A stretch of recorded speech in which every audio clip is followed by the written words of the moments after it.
Praise Lord, praise Lord, praise Lord. Hallelujah, hallelujah, hallelujah. सबको जय मसीह की। जय मसीह की। परमेश्वर, हमारा परमेश्वर जो सबका परमेश्वर है, उसको हम अपनी इच्छा या मर्जी से जो भी देते हैं वो खुशी से दें, कुड़कुड़ ना करके दें। हालेलुया। आज के सुसमाचार के लिए परमेश्वर की बेटी प्रार्थना करेंगी। सबको जय मसीह की। परमेश्वर आप सबके साथ हैं और आप सबसे बहुत प्रेम करता है। Hallelujah, hallelujah. महान परमेश्वर, सर्वशक्तिमान ईश्वर, ਜ਼ਮੀਨ ਆਸਮਾਨ ਦੇ ਮਾਲਿਕ ਤੇ ਖਾਲਿਕ, ਤੁਹਾਡਾ ਧੰਨਵਾਦ, ਤੁਹਾਡਾ ਸ਼ੁਕਰ ਕਰਦੇ ਸੁਆਮੀ, ਅੱਜ ਦੇ ਸੁੰਦਰ ਦਿਨ ਲਈ, ਸੁੰਦਰ ਸਮੇਂ ਲਈ ਮੇਰੇ ਪਿਤਾ ਜੀ, ਜੋ ਸਾਡੀਆਂ ਜ਼ਿੰਦਗੀਆਂ 'ਚ ਬਖਸ਼ਿਆ ਪ੍ਰਭੂ, ਖੁਸ਼ੀਆਂ ਤੇ ਆਨੰਦ ਦਾ ਦਿਨ ਬਖਸ਼ਿਆ, ਤੰਦਰੁਸਤੀ ਦਿੱਤੀ ਪਿਤਾ ਜੀ, ਔਰ ਆਪਣੇ ਕਦਮਾਂ 'ਚ ਬੈਠਣ ਲਈ ਆਪਣਾ ਫਜ਼ਲ ਬਖਸ਼ਿਆ ਪ੍ਰਭੂ। ਇਹ ਸਭ ਤੁਹਾਡੀ ਦਇਆ, ਤੁਹਾਡੀ ਕਿਰਪਾ ਮੇਰੇ ਪਿਤਾ ਪਰਮੇਸ਼ਰ, ਔਰ ਤੁਹਾਡੀ ਬੇਟੀ ਹਿਰਦੇ ਤੋਂ ਤੁਹਾਡਾ ਧੰਨਵਾਦ, ਤੁਹਾਡਾ ਸ਼ੁਕਰ ਕਰਦੀ ਸੁਆਮੀ। ਸੱਚਮੁੱਚ ਖੁਦਾ ਜੋ ਸੇਵਾ ਬਖਸ਼ੀ ਪ੍ਰਭੂ, ਹਰ ਰੋਜ਼ ਵਚਨ ਦਿੰਦੇ ਆ ਪ੍ਰਚਾਰ ਕਰਨਾ, ਉਸ ਲਈ ਵੀ ਤੁਹਾਡਾ ਧੰਨਵਾਦ, ਤੁਹਾਡਾ ਸ਼ੁਕਰ ਕਰਦੇ ਹਾਂ। ਬੇਨਤੀ ਕਰਦੀ ਪਿਤਾ ਜੀ, ਹੁਣ ਤੁਸੀਂ ਆਪਣੇ ਵਚਨ ਦੇ ਅਨੁਸਾਰ ਸਾਡੇ ਵਿਚਕਾਰ ਆਓ ਔਰ ਵਚਨ ਪੜ੍ਹਨੇ 'ਚ, ਪ੍ਰਚਾਰ ਕਰਨੇ 'ਚ ਸਾਡਾ ਮੂੰਹ ਬਣ ਕੇ ਬੋਲੋ ਮੇਰੇ ਪਿਤਾ ਜੀ, ਤਾਂ ਕਿ ਤੁਹਾਡਾ ਦਿੱਤਾ ਵਚਨ ਤੁਹਾਡੀ ਇੱਛਾ ਦੇ ਮੁਤਾਬਿਕ ਮੇਰੇ ਪਿਤਾ ਪਰਮੇਸ਼ਵਰ ਦੁਨੀਆ ਦੀ ਸ਼ੋਰ ਤੱਕ ਪਹੁੰਚੇ। ਤੁਹਾਡਾ ਧੰਨਵਾਦ, ਤੁਹਾਡਾ ਸ਼ੁਕਰ ਕਰਦੇ ਹਾਂ ਪ੍ਰਾਰਥਨਾ ਸੁਣਨ ਲਈ। ਪ੍ਰਾਰਥਨਾ ਪ੍ਰਭੂ ਯੀਸ਼ੂ ਦੇ ਸਮਰਥੀ ਤੇ ਪਵਿੱਤਰ ਨਾਮ 'ਚ ਮੰਗਦੇ ਹਾਂ, आमीन, आमीन। Praise Lord, hallelujah. इस बात को आज बड़े गौर से सुनिएगा, क्योंकि जो बात हम बताने जा रहे हैं वो हम पर भी लागू होती है और आप पर भी लागू होती है। क्योंकि कोई भी जो दान देता है वो अगर प्यार से देता है तो परमेश्वर प्रसन्न हो जाता है। अगर वो कुड़ कर देता है, भाई क्यों 100 दूँ, मैं 10 रुपये क्यों ना दूँ, 5 रुपये क्यों ना दूँ, वो परमेश्वर कबूल नहीं करता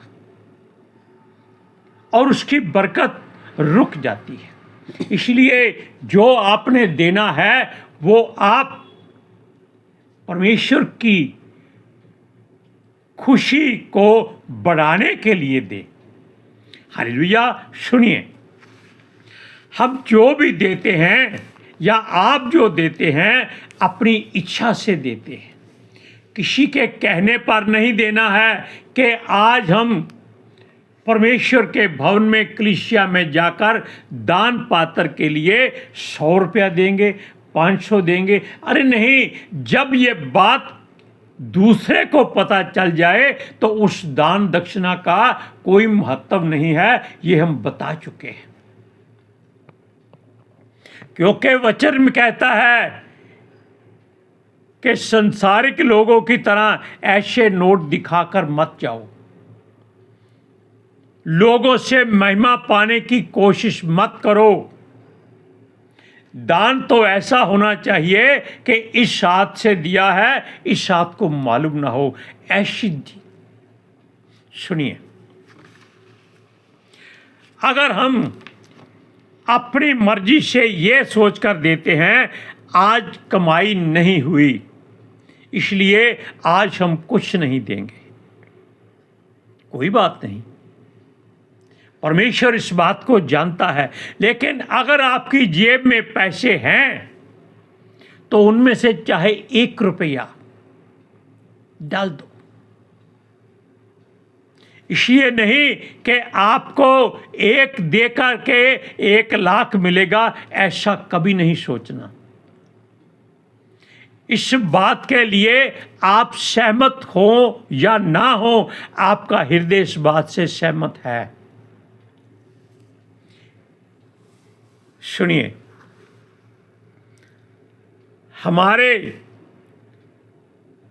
वचन की दूसरी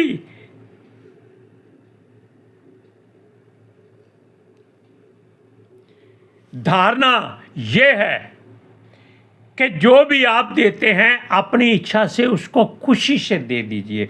एक बार हमको किसी कलीसिया में किसी युवक ने बताया कि वो जब दान पात्र लेने के लिए या चंदा लेने के लिए चर्च में जो घूमते हैं, क्या कहते हैं उनको,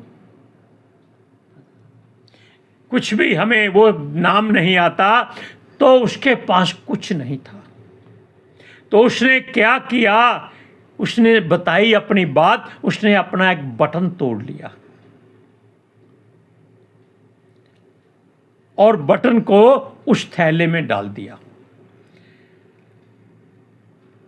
वो कहता है उसने ये नहीं सोचा कि उसका कोट जो 10,000 20,000 का है, एक बटन टूटने से उस बेइज्जती होगी या बुरा लगेगा कि हो सकता है वो बटन दोबारा ना मिले बाजार से। लेकिन उसने ये नहीं किया। उसने कहा कि परमेश्वर का थैला आया है, वो खाली वापस नहीं जाना चाहिए। और देखो, अगले इतवार को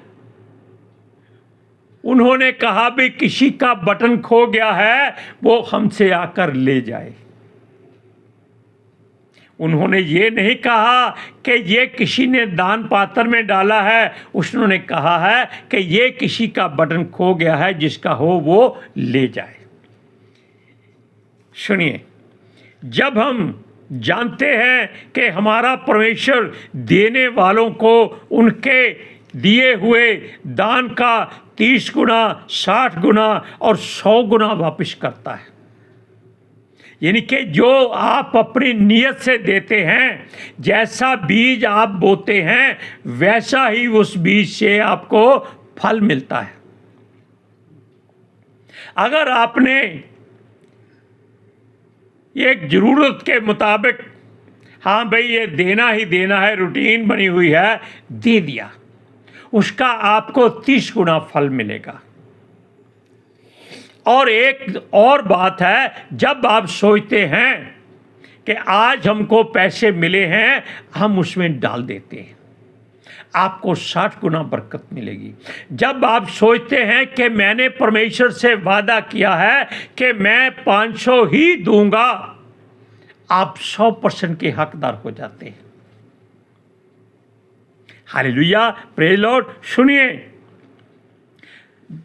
पर यह सोच लीजिए कि परमेश्वर ने हमारी जरूरत से बहुत अधिक हमको हमेशा दिया है, लेकिन उस अधिकाई के कारण आपका मन फूलना नहीं चाहिए। Hallelujah, hallelujah, praise Lord. Praise the Lord. सुनिए, क्योंकि जब हम उस बात में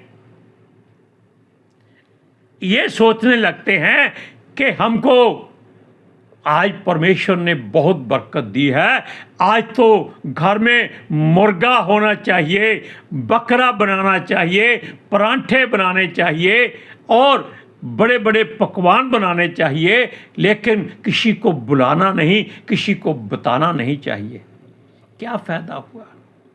परमेश्वर कहता है कि लेने से देना भला है, इसलिए जब आप ऐसी कोई पार्टी अपने घर में बिना किसी काम के जरूरत के रखो, तो उनको जरूर बुलाओ जो जरूरतमंद हैं। हालेलुया। सुनिए, यदि आप परमेश्वर को जो भी देते हैं, वो आपको उसका 30 गुना, 60 गुना और 100 गुना से भी कई बार ज़्यादा दे देता है। वो नहीं चाहता कि जो उसने लिया है, वो देने वाला जिस नियत से देता है, उसको उसका परसेंटेज के हिसाब से वापस कर देता है। लेकिन अगर आप कुछ नहीं देते, आप हाथ जोड़ देते हैं कि पिता परमेश्वर मैं नहीं दे सकता आज, तो कोई बात नहीं, वो बुरा नहीं मानता, वो फिर भी आपको आशीष देता है और भरपूरी से देता है कि अगली बार बेटा छूछे हाथ मत आना। सुनिए, हम उस धन से अपनी इच्छा की पूर्ति ज़्यादा करते हैं जो हमें मुनाफे में मिलता है, लेकिन अगर हम रूटीन बांध लें कि हाँ प्रभु मैं 10 रुपये 20 रुपये हर बार आपके दान पात्र में डाल दूंगा, परमेश्वर बहुत प्रसन्न होता है। लेकिन वो रूटीन टूटनी नहीं चाहिए, क्योंकि वो वादे का पक्का है, जुबान का एकदम दृढ़ है। वो आपकी इच्छा से नहीं बल्कि आपकी नीयत से आपको आशीष देता है। Praise Lord, praise the Lord, hallelujah. Hallelujah. लेकिन उससे केवल एक ही बात मांगो कि हे प्रभु, हे परमेश्वर, हमें 2 वक्त की रोटी दे। नीति वचन में आप पढ़ सकते हैं, 2 वक्त की रोटी दे, न गरीब कर न धनी बना। गरीब होने से हम कहेंगे कि कैसा हमारा परमेश्वर है, हम उसके बेटे बेटियां हैं, हमको कुछ देता नहीं है। अगर अमीर हो गए तो ऐसा ना हो घमंड से कहें यहोवा कौन है, ये तो हमारी किस्मत का था। बिल्कुल ऐसी बात मत करना। हालेलुया। सुनिए, अपना हृदय परमेश्वर के सामने अगर हम खोल देते हैं, अपनी इच्छाओं को उसके आगे उंडेल देते हैं, तो वो उन इच्छाओं को अगर अच्छी हैं तो ऐसे साफ कर देता है जैसे स्वर्ग में सोने की सड़कें शीशे की तरह साफ हैं। हालेलुया। सुनिए, क्योंकि वो किसी को भी उसकी मर्जी से नहीं देता। हम मांगते हैं, वचन है, लेकिन मिलता नहीं क्योंकि हम बदनीति से मांगते हैं। और बात, यदि हम कुछ भी नहीं देते और छोटे से छोटा अर्थात जो भी हमारे हाथ में जेब से निकलता है धन का हिस्सा हम उसमें डाल देते हैं, परमेश्वर कभी उसका बुरा नहीं मानता।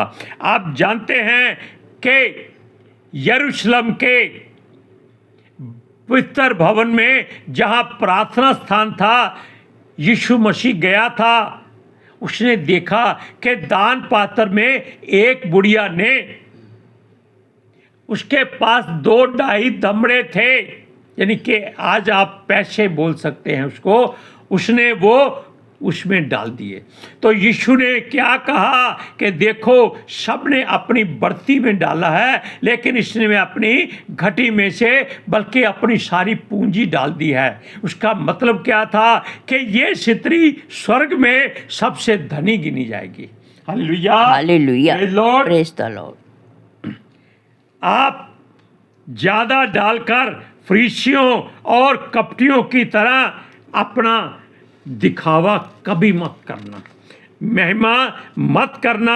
परमेश्वर उसकी लूट में से अपना 50% या 100%, कई बार 500% पर भी एक टैक्स लगा देता है, 1%। यानी कि आप लूट का माल कमाते हैं, सब तरह से हेरा फेरी करते हैं और आकर परमेश्वर के भवन में उसका दशमांश डाल देते हैं। वो बात अलग गिनी जाती है। लेकिन यदि हम कुछ नहीं करते, केवल अपना हिस्सा अपने पास संभाल के रखते हैं, तो परमेश्वर अपने तरीके से उसका 1% छीन लेता है और वो देना पड़ता है। सुनिए, परमेश्वर हमारी भेंट की, जो भेंट को आग और जल में से निकाल कर शुद्ध करता है। यानी कि जो भी भेंट हम देते हैं वो उसको आग में तपाता है या जल में डुबाता है। अगर वो वहाँ गल जाती है वापिस नहीं आती तो वो भेंट परमेश्वर के लायक नहीं होती। इस बात को आप ध्यान से सुन लीजिए कि जो भेंट हम परमेश्वर को देते हैं वो उसको आग में जलाता है या पानी में डुबा देता है। अगर वो वहां से वापस आ जाए तो वो भेंट शुद्ध गिनी जाती है। कैसे संसार में परमेश्वर ने 3 लोगों को आग में झोंका था। ये परमेश्वर की इच्छा थी, क्योंकि राजा को और उसके राज्य को बचाना था।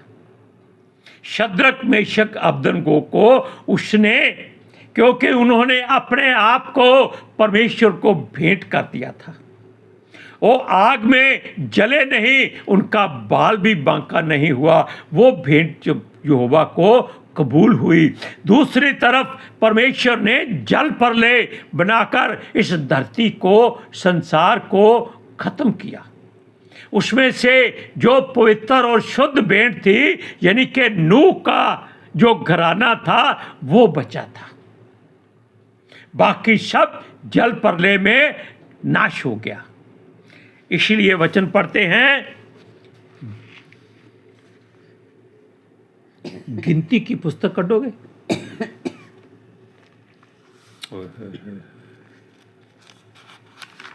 वचन किथे था, किथे पहुंच गया? किन्ना गिनती हाँ जी, किन्ना में 31 अध्याय 23-24।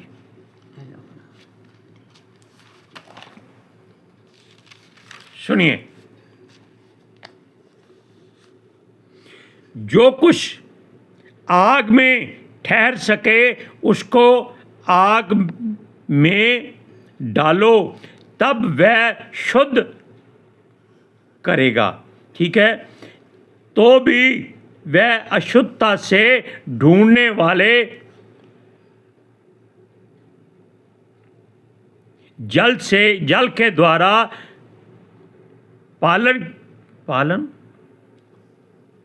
पावन किया जाए। परंतु जो कुछ आग में ना ठहर सके उसे जल में डुबाओ, और 7वें दिन अपने वस्त्रों को धोना, तब तुम शुद्ध ठहरोगे, और तब छावनी में आना। यानी कि ऐसी बातें परमेश्वर ने लोगों को सिखाई कि अगर आप सोचते हैं कि आप शुद्ध नहीं हैं, अपवित्र नहीं हैं, लेकिन अपने आप को आप थोड़ा सा मैला समझते हैं, तो परमेश्वर आपको अपने तरीके से शुद्ध करता है, आग में डालकर या जल में डालकर। हालेलुया। सुनिए,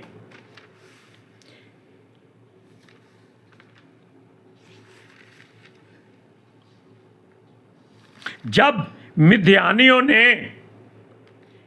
मिद्यान के लोगों ने इज़राइलियों को नीचा दिखाना चाहा, तब यहोवा ने अपने लोगों के द्वारा उनको नाश करना हर हाल में जरूरी समझा। उसका क्रोध भड़क उठा,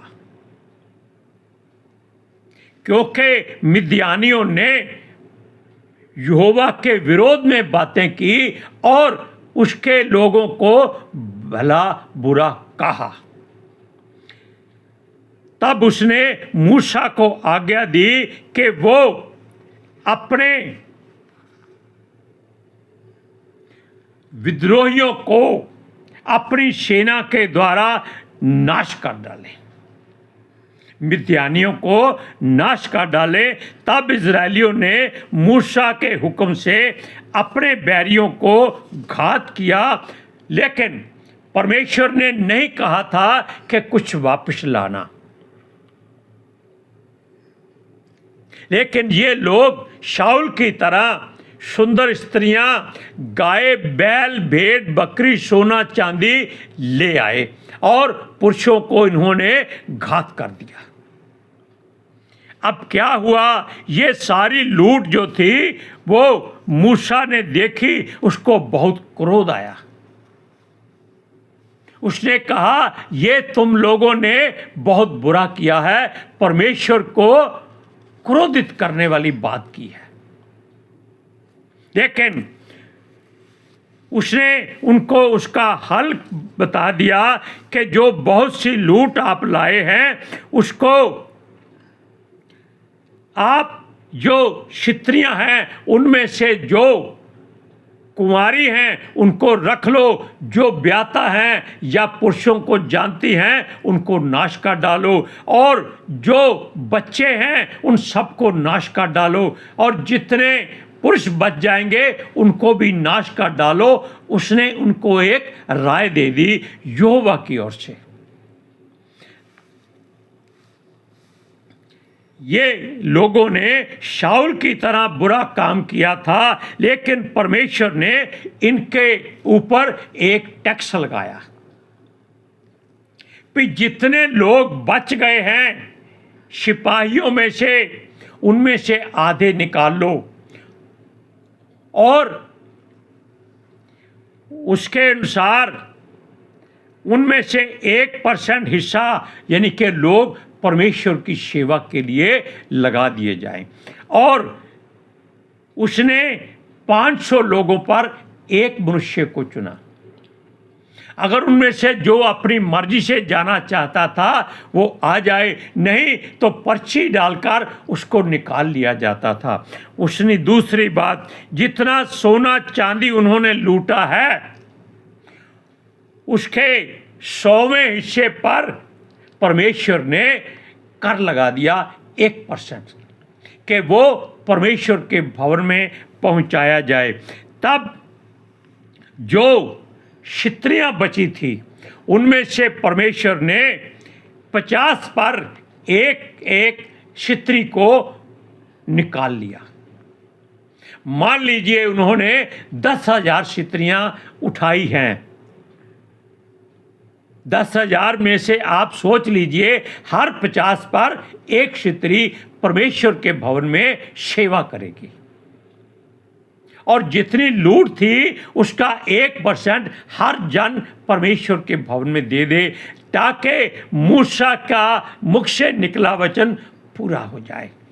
सुनिए, तब मूसा ने सारी लूट का हिस्सा परमेश्वर के हुक्म के अनुसार सिपाहियों से ले लिया और परमेश्वर के भवन में जमा करा दिया। वचन पढ़ते हैं, गिनती की पुस्तक 31 अध्याय उसकी